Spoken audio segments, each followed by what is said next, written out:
राम राम भाइयों, मेरा नाम अरुण कुमार यादव है और मैं कॉम्पिटिटिव एग्जाम के लिए इंग्लिश पढ़ाता हूँ। ठीक है, लास्ट क्लास में भी हमने देखा था कैसे सच के साथ एज आता है, सच के साथ दैट भी आता है। ठीक है, दोनों के पीछे का लॉजिक देखा था कि एज कब आता है जब रिलेटिव प्रोनाउन की जरूरत पड़ती है। ठीक है, दैट कब आता है जब हमें सिंपली कंजक्शन की जरूरत पड़ती है। ठीक है, तो हमने उसके पीछे का लॉजिक समझ लिया था। ठीक है, तो अब हम उस चीजों को रटने की जरूरत नहीं है कि हम देखें कि भाई किसी रूल के अंदर कैसे सच के साथ एज आता है, सच के साथ दैट आता है। इन चीजों को अगर आप लॉजिकली समझ लोगे ना तो आपको अच्छे से समझ में आ जाएगा। भाई मेरा मेन मोटिव यही है वीडियो बनाने का कि आपको ना मैं वो चीजें दे पाऊं कि आप ना किसी रूल वगैरह को रटे ना, है ना, आप उस चीज को कंसेप्चुअली समझ ले। और पिछली क्लास मेरी डेमो फर्स्ट क्लास थी, ये मेरी डेमो की सेकंड क्लास है। इसके बाद अपन बेसिक से स्टार्ट करेंगे। मैं बेसिक से अभी इसलिए स्टार्ट नहीं कर रहा कि देखो बेसिक से स्टार्ट मैं कर देता आपको जनरली नाउन से, प्रोनाउन से, एडजेक्टिव से, एडवर्ब से। ठीक है, इन चीजों से मैं स्टार्ट कर देता, लेकिन उसमें होता क्या, फिर आप ना उस चीज को स्किप कर देते। आपने ना उन चीजों के बारे में स्टार्टिंग क्या करता भाई, सीधे मेरे पास क्या है कि जितने भी जो स्टूडेंट्स जुड़े हुए हैं सारे के सारे क्या है, सारे के सारे कहीं ना कहीं कोचिंग ली हुई है सभी ने, है ना, तो वो ये सब चीजें पढ़ चुके हैं, बेसिक चीजों की उनको नॉलेज है। ठीक है, लेकिन फिर भी क्या है कि कुछ स्टूडेंट्स नए हैं, उनको बेसिक चाहिए, तो मैं वही उनके लिए बेसिक वीडियो भी करूंगा, उनके लिए प्रिपेयर। ठीक है, उससे पहले हम क्या करते हैं भाई, आप देख लो कि हम क्वेश्चनों को डील कैसे करेंगे आगे, कि मतलब आपको मेरे से जुड़ना क्यों है, ऐसा क्या रीजन है कि आप मुझसे जुड़े, है ना। तो मैं उन चीजों को जिस हिसाब से डील करूंगा ना, आप उस चीज को देखिए कि भाई मैं पढ़ा कैसा रहा। ठीक है ना भाई, और उसके बाद फिर आप जज करके आप मुझसे जुड़े। ठीक है, अब उसके लिए क्या है कि भाई मैं क्या है कि कुछ एक एग्जांपल बोर्ड के ऊपर उतार देता हूँ, टाइम वेस्ट ना हो उस वजह से। ठीक है, और उसको है ना हम डील कैसे करते हैं उस चीज को देखते हैं। देखो मेनली मेरा क्या है कि भाई क्वेश्चन को डील करने का कि मैं स्टार्टिंग से ही करता हूँ कि ये नाउन है, ये प्रोनाउन है। ठीक है, बेसिक लेवल से बिल्कुल ही, ये एडजेक्टिव है, ये एडवर्ब है, ये इन्फिनेटिव है, ये वेरी इन्फिनेटिव है, ये जीरंड है। ठीक है, अब ये चीजें सुनने में बहुत बड़ी बड़ी लगती है बच्चों को। अब होता क्या है कि अगर धीरे धीरे स्टेप बाय स्टेप चलेंगे ना, स्टेप बाय स्टेप चलेंगे तो हम इन चीजों को सीख जाएंगे, है ना। और क्या होता है कि भाई स्टार्टिंग में क्वेश्चन इतने हार्ड नहीं होते किसी भी चीज के, किसी भी लेवल के, लेकिन क्या होता है कि हम अगर रूल वगैरह रट के करते हैं ना उन चीजों को, तो फिर वो हार्ड बन जाते हैं, क्योंकि रूल की एक सीमा होती है, वो उस जगह पर जाकर वो है ना रुक जाता है, फिर तुम्हें एक्सेप्शन याद करने पड़ते हैं। और भाई इंग्लिश एक लैंग्वेज है, इसे याद करने की जरूरत नहीं है। इसको ना अगर आपने समझ लिया, अगर इसके लिए आपने अपनी अंडरस्टैंडिंग पावर बढ़ा ली, इसको अगर आपने समझ लिया, तो आपको ना उसको रटने की जरूरत नहीं पड़ेगी आपको। ठीक है, आपको मैं मेनली यही चाह रहा हूं कि आपको कंसेप्चुअली जितने से जितना ज्यादा हो सके मैक्सिमम मैं आपको ना कंसेप्ट बताऊं, उसके पीछे का लॉजिक बताऊं आपको। ठीक है, और उसी को लेकर मैं ना कुछ रूल भी लिख देता हूं जो तुम स्टार्टिंग से पढ़ते आ रहे हो, इस रूल को रटते आ रहे हो। और रूल कैसे खत्म होता है ना, अब उन एग्जांपल के जरिए हम समझेंगे भी कि भाई ये रूल होता है और यहाँ पर ये चीजें सही होती और यहाँ पर ये चीजें गलत हो जाती। अब इन चीजों को समझने के लिए ना आपको पूरी वीडियो देखनी पड़ेगी भाई। देखो आपने थोड़ी सी वीडियो देखी, स्किप की और फिर आपने छोड़ दिया, तो क्या पता चला भाई कौन टीचर कैसा है कैसा नहीं है ना।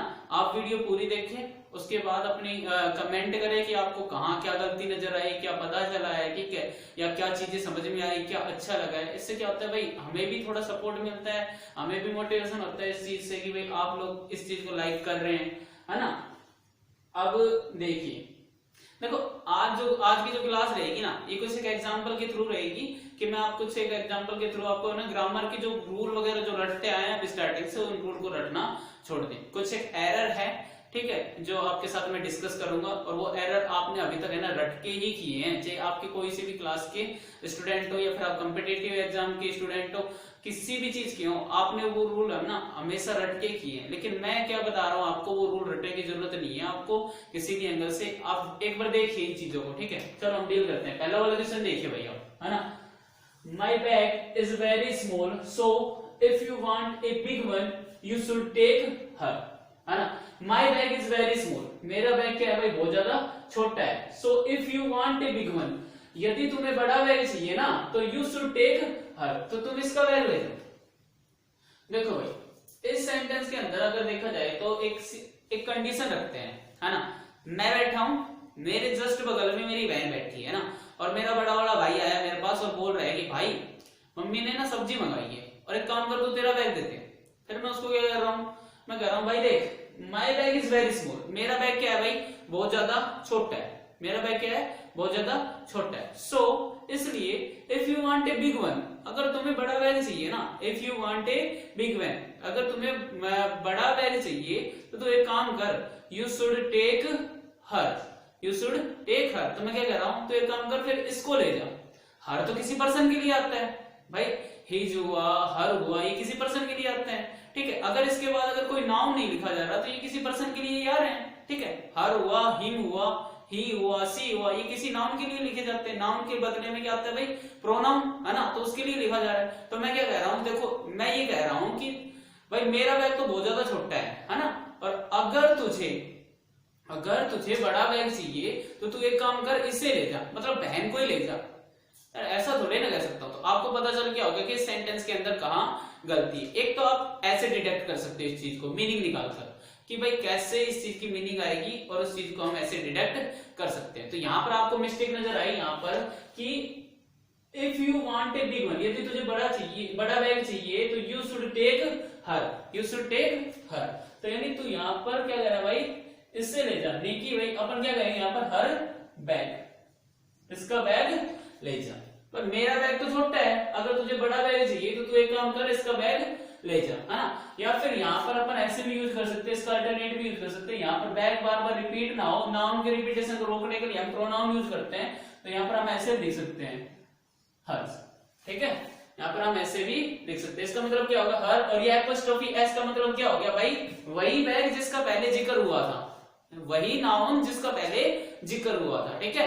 यानी कहने का मतलब क्या है, नाउन के रिपीटेशन को रोकने के लिए हम प्रोनाउन का यूज करते हैं, और ये अपने आप में क्या है एक प्रोनाउन है। तो इसके अंदर प्रोनाउन से रिलेटेड एक मिस्टेक थी जो हमने निकाली। मेरा पढ़ाने का जो तरीका है वो ऐसे है भाई, ये देखो ये नाउन है यानी ये सब्जेक्ट है, ये हेल्पिंग वर्ब है, ये मेन वर्ब है, ये जीरंड है, ठीक है, ये एडजेक्टिव है, ये एडवर्ब है, ये सब्जेक्ट है, ये कंजक्शन है, मैं ऐसे पढ़ाता हूँ। लेकिन उन चीजों के लिए ना आपको ना बिल्कुल बेसिक से स्टार्ट करना पड़ेगा भाई। अब बेसिक से फिर वही क्लासेस स्टार्ट करनी पड़ेगी, मेरे को बताना पड़ेगा कि नाउन क्या क्या काम करता है एक सेंटेंस के अंदर, प्रोनाउन क्या क्या काम करता है, एडवर्ब क्या क्या काम करता है, ये सारी चीजें बतानी होंगी, ठीक है। अब उससे पहले है ना हम ये देख लेते हैं एक बार दूसरा क्वेश्चन क्या है भाई। देखो it's very dark outside, it's very dark outside the room, यानी रूम के जो बाहर का एरिया है ना वहां पर क्या है भाई बहुत ज्यादा अंधेरा है। सो इसलिए you should take a torch with you, तुम्हें है ना तुम्हारे साथ एक टॉर्च ले जानी चाहिए। अब इस पार्ट के अंदर क्या एरर है, देखो इस पार्ट के अंदर भी एक एरर है जो हमें मेनली ऐसे देखने को मिलेगा। देखो अगर हम इस सेंटेंस को देखें तो यहाँ पर ये सो लिखा हुआ है, सो यहाँ पर काम क्या कर रहा है, सो एक एडवर्ब भी होती है और सो कंजक्शन भी होती है, ठीक है ना। अब एक चीज आपको समझनी पड़ेगी, जब मैं आपको पार्ट ऑफ स्पीच पढ़ाऊंगा ना तब उसके अंदर बताऊंगा कि पार्ट ऑफ स्पीच का कोई भी वर्ड, समझ में आ रहा है, पार्ट ऑफ स्पीच का कोई भी वर्ड एब्सोल्यूट नहीं होता, वो फिक्स नहीं होता वो कभी भी। जैसे कि अगर आप कहो कि ये लव, ये क्या है सर, तो मैं कहूंगा इस चीज को भाई ये नाउन भी है, ये वर्ब भी है, ठीक है। वर्ब तब होगा जब इसका मतलब होगा प्यार करना, इसका मतलब क्या होगा प्यार करना, और नाउन तब होगा जब इसका ओनली मतलब होगा प्यार, है ना। जब ये सब्जेक्ट ऑब्जेक्ट बनने का भी काम कर जाएगा, सब्जेक्ट और ऑब्जेक्ट बनने का भी काम कर जाएगा, और जब ये वर्ब बनेगा तो इसके क्या हो जाएगा एस भी लग जाएगा, ठीक है, और पीडी भी लग जाएगा इसकी, है ना। तो ये दो काम ही करेगा। तो पार्ट ऑफ स्पीच कभी भी एब्सोल्यूट नहीं होती, वो चेंजेस होती रहती है। कहीं आपको कोई बता दे कि भाई ये फिक्स पार्ट ऑफ स्पीच होती है, तो फिक्स पार्ट ऑफ स्पीच किसी की नहीं होती भाई, ठीक है ना।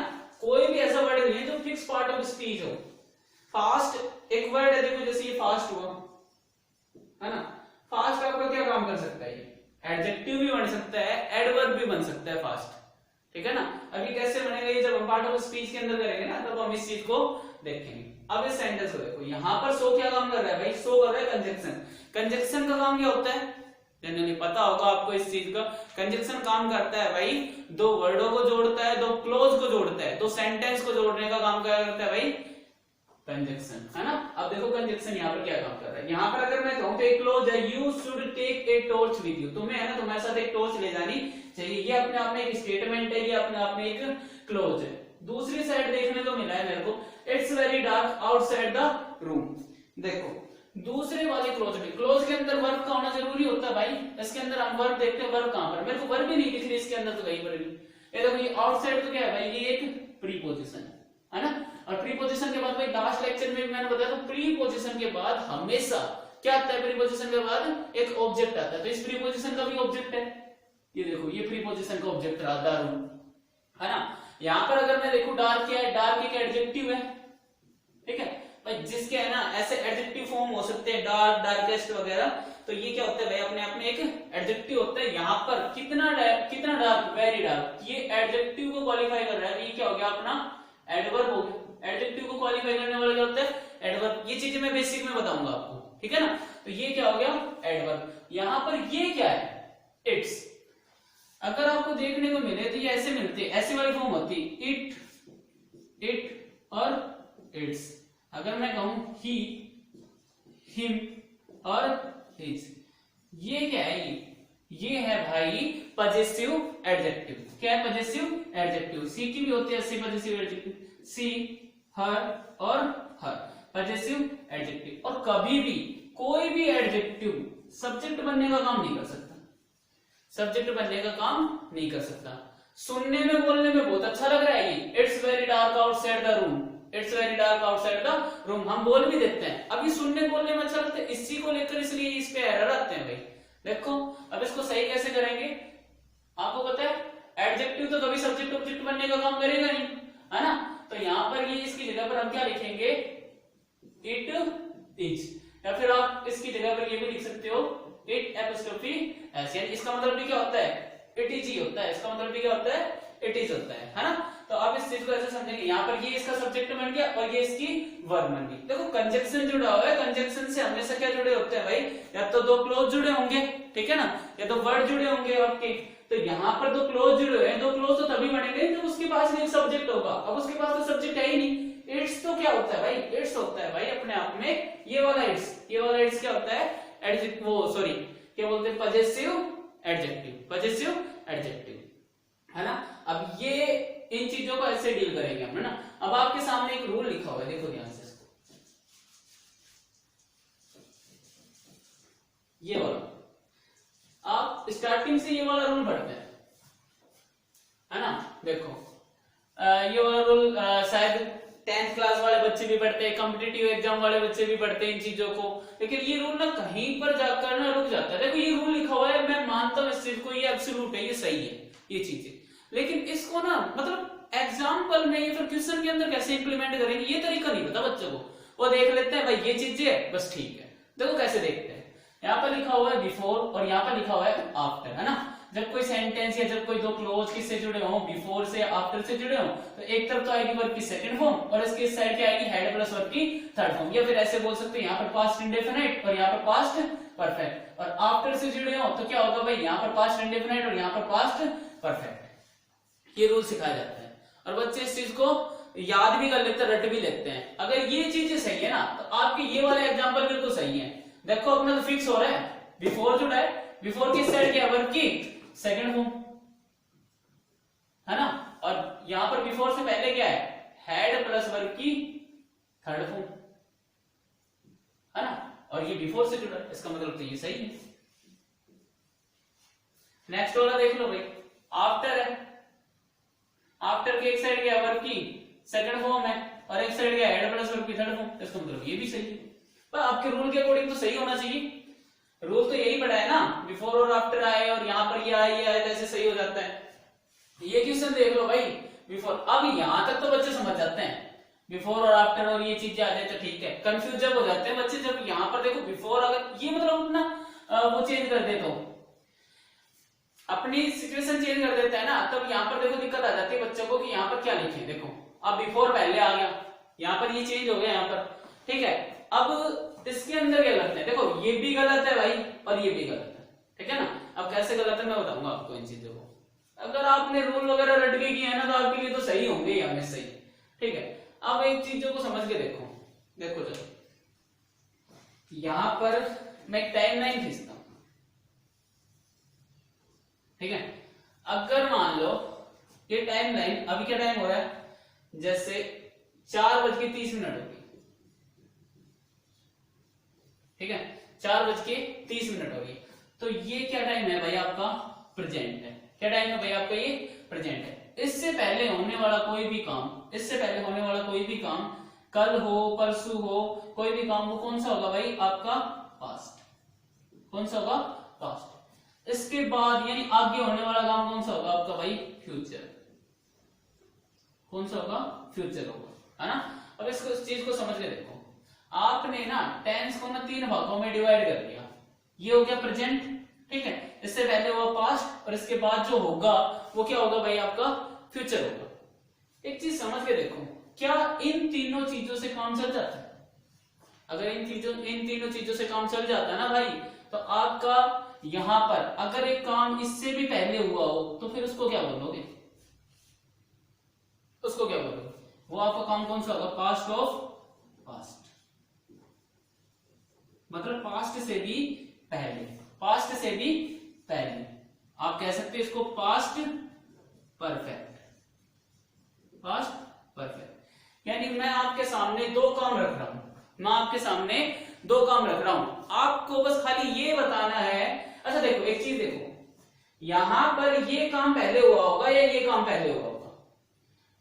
ऑब्वियसली ये वाला काम पहले हुआ होगा, क्योंकि ये तो पास्ट से भी पहले है ना। ये वाला जो काम है ये पहले हुआ होगा, मतलब जो हेड प्लस वर्ब की थर्ड फॉर्म होगी, पास्ट परफेक्ट का मतलब ये होता है हेड प्लस वर्ब की third form, head plus verb की थर्ड फॉर्म। यानी ये वाला जो काम होगा ये इस काम से पहले हो चुका होगा, ये इस वाले काम से पहले हो चुका होगा। यहां पर जो ये वाला काम हो रहा है ना, ये काम इसके बाद होगा, ये काम इसके बाद होगा। तभी तो ये क्या होता है भाई अपना पास्ट इंडेफिनिट, यानी वर्ब की सेकंड फॉर्म।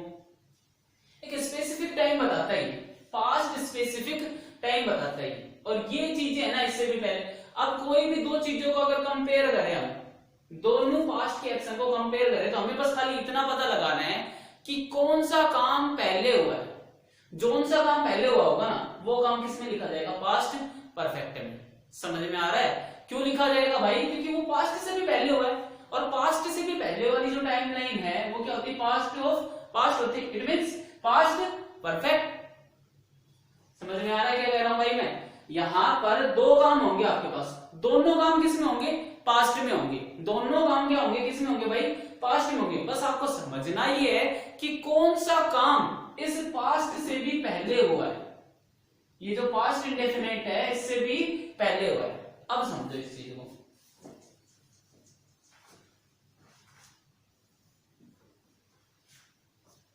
देखो यहां पर कहा है he had thanked the guest before he received the trophy,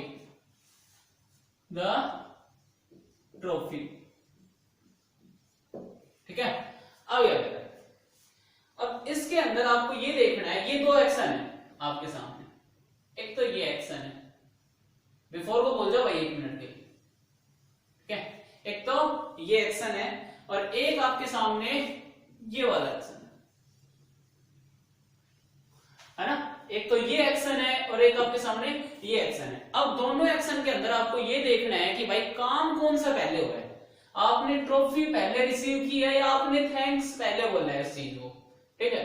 अब आपने इस चीज को अच्छे से समझ में आ गया होगा आपको कि आपने पहले क्या रिसीव की होगी, ट्रॉफी रिसीव की होगी। उसके बाद ही आपने गेस्ट को क्या दिया होगा, धन्यवाद दिया होगा। तो जो चीज पहले रिसीव हुई है, मतलब पहले काम हो चुका हो जो चीज, ठीक है, जो एक्शन पहले हो चुका उसको किस में लिखोगे आप, पास्ट परफेक्ट में, यानी पास्ट ऑफ पास्ट। देखो ये भी काम पास्ट का ही है, ये भी काम पास्ट का ही है। कंपैरिजन कर रहे हैं इन दोनों काम में कि इन दोनों काम में पहले कौन सा हुआ है, इन दोनों काम में पहले कौन सा काम हुआ है। इन दोनों काम में मुझे देखने पर मिला है कि भाई पहले वो ट्रॉफी रिसीव करेगा, मतलब पहले काम ये हुआ है। और जो काम पास्ट से भी पहले होगा वो किस में होगा भाई, पास्ट परफेक्ट में होगा। तो यहां पर गलती क्या है भाई, यहां पर लिखना पड़ेगा अपने को हैड रिसीव,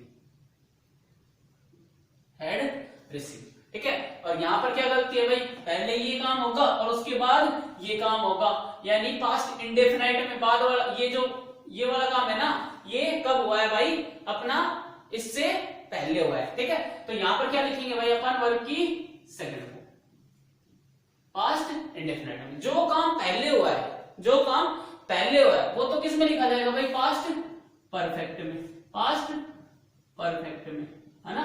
यही तो देखा था हमने अभी टाइमलाइन पे, देखा नहीं था क्या भाई, दो काम की कंपैरिजन, दोनों पास्ट के कंपैरिजन है, कौन सा काम तो पहले हुआ है और कौन सा काम उसके बाद हुआ है। तो ये काम पहले हुआ था ट्रॉफी रिसीव करने का, और इसके बाद वाला जो काम हुआ है वो ये हुआ था। तो यहाँ पर हेड गलत है भाई, हेड गलत है। ये किस में लिखा जाएगा भाई, पास्ट इंडेफिनिट में, पास्ट इंडेफिनिट में, क्योंकि ये वाला जो काम है वो इसके बाद हुआ है, ये वाला जो काम है धन्यवाद देने वाला काम है वो इसके बाद हुआ है। अब आपको अच्छे से समझ में आ गया होगा कि पास्ट परफेक्ट कब लगता है और पास्ट इंडेफिनाइट कब लगता है, ये दोनों के अंदर डिफरेंस है, ये रटने की जरूरत नहीं है। अब देखो भाई, आपको है ना कहीं ये हेल्प करेगा। देखो टीचर गलत नहीं है, वो जो चीजें समझाते हैं ठीक है, सही समझाते हैं, गलत नहीं है, लेकिन आप इन चीजों को ना समझते गलत हो। ठीक है, आप इन चीजों को इम्प्लीमेंट गलत करते हो, आप उनसे पूछते नहीं हो इन चीजों को। देखो एक यहाँ पर क्या लगा हुआ है भाई, ये वाला काम हेड प्लस क्या लिखा है, वर्ब की थर्ड फॉर्म, और यहाँ पर क्या लिखा है, वर्ब की सेकंड फॉर्म। ये वाली सिचुएशन कौन से में लगती है, बिफोर वाले में या आफ्टर वाले में, कौन से में लगती है बताओ, आफ्टर वाले में। देखो आफ्टर वाले में हेड प्लस वर्ब की third form, head plus verb की थर्ड फॉर्म, तो यहाँ पर क्या गलत है भाई, बिफोर भी गलत है, यहाँ पर क्या आएगा अब इसकी जगह पर आफ्टर। अब सिचुएशन बिल्कुल ठीक। अब यहाँ की जो ये है पूरी की पूरी बिल्कुल अब ठीक है। देखो कैसे, आफ्टर लगा हुआ है आपका, हेड प्लस वर्ब की थर्ड फॉर्म लगी हुई है, और इस साइड का लगा हुआ है वर्ब की सेकंड फॉर्म। लो आपका रूल भी काम आ गया, और कंसेप्चुअली भी समझ में आ गया आपको कि यहाँ पर जो काम पहले हुआ है, जो काम पहले हुआ है वो तो किस में लिखा जाएगा, पास्ट परफेक्ट में, और जो काम इसके बाद हुआ है वो किस में लिखा जाएगा, पास्ट इंडेफिनिट में। क्यों लिखा जाएगा ये समझ लो इस चीज के अंदर भाई। अगर आपका काम पास्ट में हुआ है तो वो पास्ट इंडेफिनिट होगा, ठीक है, और अगर पास्ट से भी पहले हुआ है वो काम, पास्ट से भी पहले हो चुका वो काम, तो वो किस में लिखा जाएगा, पास्ट ऑफ पास्ट, मतलब पास्ट परफेक्ट में। किस में लिखा जाएगा, पास्ट परफेक्ट में। ठीक है, नेक्स्ट देख लो भाई, आपका यही रूल है, इस हिसाब से तो सही है, आफ्टर के हिसाब से तो, लेकिन अब इसके अंदर भी दो काम है आपके। दो काम कौन कौन से है भाई, देखो, सी सा मी, सी सा मी, उसने मुझे देखा, आफ्टर को बोल दो भाई। लो यहां पर मैंने दो कंडीशन रखी है, दो क्लोज रखे हैं यहां पर, ठीक है, दोनों में बस खाली ये कंपैरिजन करना है। देखो दोनों काम है तो पास्ट के, ये पास्ट परफेक्ट का लग रहा है और ये किसका लग रहा है, पास्ट इंडेफिनिट का। अब हमें डिसाइड करना है इस चीज को कि कौन सा काम पहले हुआ है। सी सा me after she had stopped the car, देखो उसने मुझे देखा, ठीक है, उसने मुझे देखा और फिर उसने गाड़ी को रोकी। कौन सा काम पहले हुआ, गाड़ी को रोकना काम पहले हुआ या उसको मुझे देखना पहले हुआ? ऑब्वियसली मुझे देखेगा तभी तो रोकेगा। अगर अलग किस्म का लड़का है ना वो, तो मतलब ऐसे झांकता हुआ चलता है तो बात अलग है वो, ठीक है, लेकिन अगर सही है वो तो फिर पहले क्या करेगा, वो मुझे देखेगा, पहले वो मुझे देखेगा, मतलब पहले वाला एक्शन कौन सा होगा, ये वाला देखने वाला एक्शन पहले होगा और उसके बाद वाला जो एक्शन होगा वो बाद में होगा, यानी गाड़ी को रोकने वाला जो एक्शन होगा ना वो बाद में होगा। तो जो एक्शन पहले हुआ है, जो एक्शन पहले हुआ है वहां पर क्या आएगा भाई, पास्ट ऑफ पास्ट, यानी पास्ट परफेक्ट। तो यहां पर क्या आ जाएगा भाई, हेड सी, यहां पर इसको काट के मैं क्या कर देता हूं, हेड सी, ये काम पहले हुआ है, ठीक है, पहले काम देखने का हुआ है तो पास्ट परफेक्ट में, इसके तुरंत बाद ही ये वाला काम हुआ है तो ये वाला काम किस में चला जाएगा, पास्ट इंडेफिनिट में, यानी वर्ब की सेकंड फॉर्म में। अब आपका सिचुएशन देख लो इसके अंदर भाई, आफ्टर का जो रूल लग रहा है या नहीं लग रहा। आफ्टर में क्या होता है भाई, हेड प्लस वर्ब की थर्ड फॉर्म इस साइड आती है, यहां पर तो वर्ब की सेकंड फॉर्म है, और वर्ब की सेकंड फॉर्म किस में आती है भाई, वो बिफोर में। तो यहां पर आफ्टर भी आपका गलत हो गया, यहां पर क्या आएगा आपका, बिफोर। अब आ रहा है समझ में भाई कैसे क्या होता है ये चीजें। एक्शन को हमें देखना पड़ता है कि कैसे इन चीजों में कौन सा एक्शन पहले हो रहा है, कौन सा एक्शन उसके बाद हो रहा है, ठीक है। नेक्स्ट एग्जांपल आपको देखो इस चीज को, before the teacher rise A question the student had answer it, the student had answered it. अब एक चीज बताओ, यहाँ पर मैंने बिफोर को हटा दिया, चलो मान लो एक बार मैंने बिफोर को हटा दिया, मुझे नहीं पता यहाँ पर बिफोर है या नहीं है। यहाँ पर दो क्लोज लिखे हुए हैं, यहाँ पर एक तो ये लिखा हुआ है कि the teacher rise A question, भाई टीचर ने क्वेश्चन पूछा या क्वेश्चन किया, the student had answer it, अब स्टूडेंट ने आंसर दे दिया।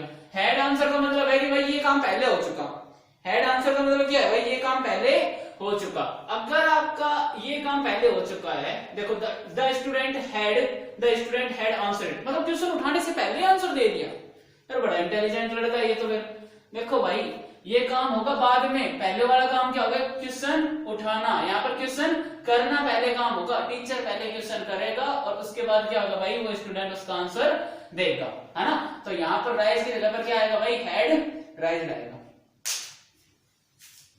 क्या आएगा भाई यहाँ पर, हैड राइज, ठीक है। देखो और पहले ये वाला काम होगा और इसके तुरंत बाद ही ये वाला काम होगा, है ना। तो यहाँ पर क्या आएगा भाई, ये हैड गलत हो गया, ये किस में चला जाएगा, पास्ट इंडेफिनिट में। तो पहले क्वेश्चन करेगा ना टीचर, उसके बाद ही तो स्टूडेंट आंसर देगा।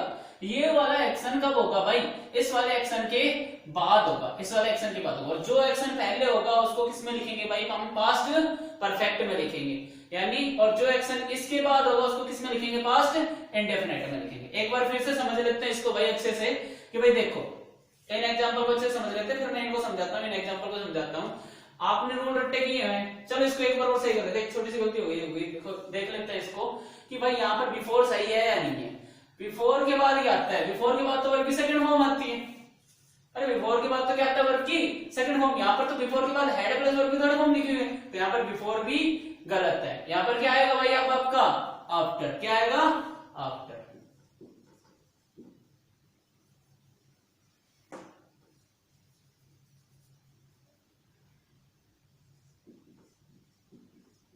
क्या आएगा भाई यहाँ पर आपका आफ्टर आएगा, बिफोर की जगह। आपके ये रूल कहीं ना कहीं तो काम करते ही हैं, लेकिन आपको ना क्या है कि भाई इनको ना समझने की जरूरत है, कहां पर कैसे काम करते हैं। अगर ऐसे रट लिया भाई बिफोर और आफ्टर आता है, एक तरफ वर्ब की सेकंड फॉर्म, एक तरफ हेड प्लस वर्ब की थर्ड फॉर्म, तो आपके सारे क्वेश्चन सही थे, इतनी गलती नहीं आती। गलती इसलिए आ पाई क्योंकि अब हमने समझ लिया है कि हमारा पास्ट परफेक्ट क्या होता है, पास्ट डेफिनेट क्या होता है। पास्ट परफेक्ट की जरूरत क्यों पड़ी है आपको, पास्ट परफेक्ट की जरूरत इसीलिए पड़ी है क्योंकि आपको पता है कि एक टाइम ऐसा भी होता है जो पास्ट से पहले होता है, जो पास्ट से भी पहले होता है, तभी तो हम उसे पास्ट ऑफ पास्ट कहते हैं, पास्ट परफेक्ट में लिखते हैं। अब आपके सामने मैंने दो एग्जांपल करके दिए, ठीक है। अब आपको उनके अंदर खाली ये सेलेक्ट करना है कि ये जो एक्शन है, ये वाला एक्शन पहले हुआ है और ये वाला एक्शन बाद में हुआ है, ठीक है। अब देखो यहां पर है ही वेंट टू स्लीप, ये रफ हो गया, he went to sleep, ठीक है। और उसके बाद ये रखा है भाई he took some medicine। बताओ भाई पहले मेडिसिन लेगा या सो जाएगा, या मेडिसिन लेने के बाद सोएगा। दोनों काम पास्ट इंडेफिनिट में है, दोनों काम पास्ट इंडेफिनिट में है। इसको हमें क्या करना है भाई, पास्ट परफेक्ट में, मतलब इसको ना एक काम को ना हमें पास्ट परफेक्ट में करना है और एक काम को किस में करना है, पास्ट इंडेफिनिट में करना है। करो, कौन सा काम पहले होगा, मेडिसिन पहले लेगा या फिर आपका ये सोने का वाला काम होगा, मेडिसिन पहले लेगा भाई वो। तो यहाँ पर क्या होगा भाई, यहाँ पर अगर हम इसको सही करें तो मेडिसिन पहले लेगा, तो हम इसको किस में लिखेंगे, पास्ट ऑफ पास्ट में लिखेंगे। ये काम इससे पहले हुआ है ना, तो हम किस में लिखेंगे इसको, पास्ट ऑफ पास्ट में लिखेंगे। कैसे लिखेंगे देखो, he had taken some medicine, ये काम हो गया पास्ट किस में भाई, पास्ट परफेक्ट में। अब आपको बताया, अब आपको जोड़ना क्या है बताओ, आपको बिफोर जोड़ना है या आफ्टर जोड़ना है। देखो हेड प्लस वर्ब की थर्ड फॉर्म आ गई, हेड प्लस वर्ब की थर्ड फॉर्म आ गई, क्या जोड़ू, बिफोर, यहां पर मैंने जोड़ दिया बिफोर, ठीक है। अब आपका क्या है, आपको दूसरा एक्शन लिखना है, he went to sleep, he went to sleep, ये आपका करेक्ट आंसर हो। ऐसे आपका आंसर ये है, राहुल लॉक्ड द डोर और ही लेफ्ट फॉर द स्कूल। अब देखो यहाँ पर ये भी वर्ब की सेकंड फॉर्म और ये भी वर्ब की सेकंड फॉर्म है, दोनों ही वर्ब की सेकंड फॉर्म में, मतलब दोनों ही पास्ट इंडेफिनिट के अंदर है। करना क्या है, आपको खाली ये पहचानना है इसके अंदर कि कौन सा जो एक्शन है, कौन सा एक्शन पहले हुआ है। पहले वो दरवाजे को लॉक करेगा और फिर या पहले वो स्कूल के लिए जाएगा। कौन सा एक्शन पहले हुआ है भाई, दरवाजे को लॉक करना। राहुल दरवाजे को लॉक करेगा और उसके बाद ही तो स्कूल के लिए जाएगा। देखो यहां पर कैसे लिखेंगे भाई हम, पहले राहुल हैड, अब जो एक्शन पहले होगा वो तो हैड प्लस वर्ब की थर्ड फॉर्म में लिखा जाएगा, मतलब पास्ट और पास्ट में लिखा जाएगा। Rahul had locked the door, बताओ आफ्टर लगाओ या बिफोर, हेड प्लस वर्ब की third form, head plus verb की थर्ड फॉर्म, बिफोर क्या लगाऊंगा, बिफोर। और फिर